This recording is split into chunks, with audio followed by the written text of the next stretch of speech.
Today I'm going to talk a little bit more about hormones. And the reason why I'm going to talk about hormones is because I read all of your responses about the challenges you're having with sweets. And I got a lot of like, I can't control my cravings. I just love chocolate ice cream. I love sweets. I think a big common thread was emotional eating. Like, I eat when I'm bored. I eat when I'm depressed. I eat when I'm celebrating, right? Even celebrating a birthday or holiday. I eat when I'm happy. But I think a lot of it was just habitual in terms of, eating when you're stressed out. And I like to tell people that it's not all about willpower. It's not only about willpower, right? So it's not your fault. It's your hormones, right? So our body does not make a mistake. Our body only does what we tell it to do. So we have to make sure we give our body the correct inputs. So in terms of sugar, right? Sugar and cravings, if you wake up in the morning and you start your day off with a cup of coffee with some sugar in it, a piece of toast, a bagel, bowl of cereal, some milk, all of that basically is pretty high in sugar, pretty high in carbs. And what that is going to do, that is going to spike your blood sugar level.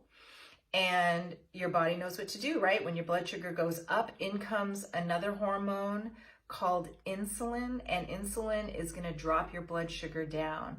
Then your blood sugar is going to go down. You're going to probably feel a little tired. You're probably going to feel a little hungry again a little later. And so your blood sugar doesn't completely drop down.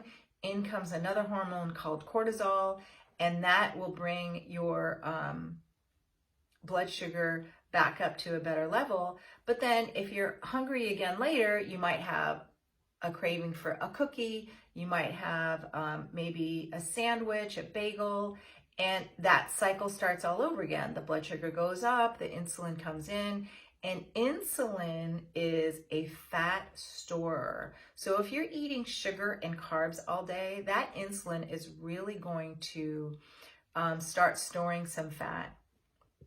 So then in comes stress, right? We have stress on a pretty constant basis, and our bodies were only designed to handle small bursts of stress, like occasionally.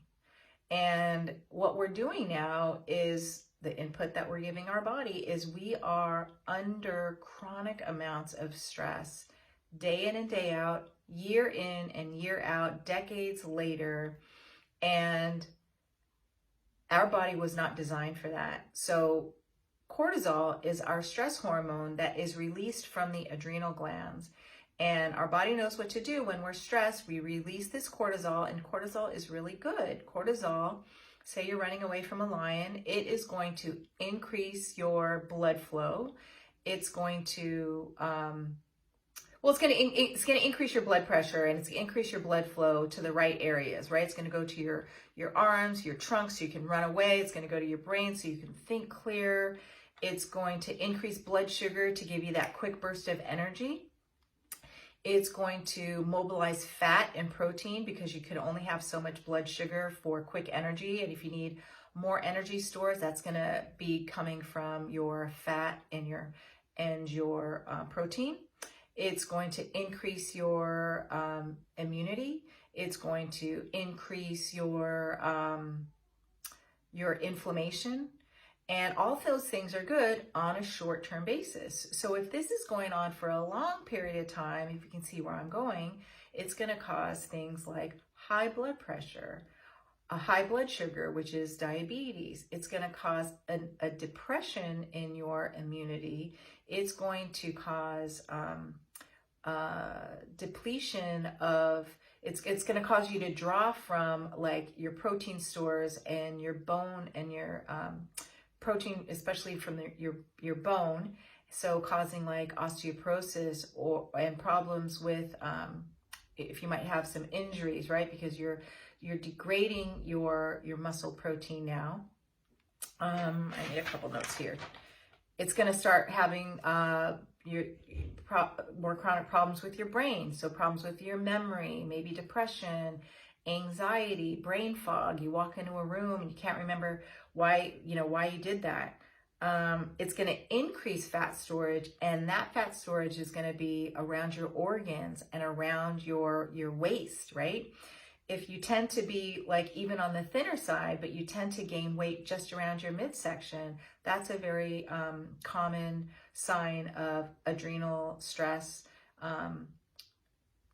good cortisol going bad.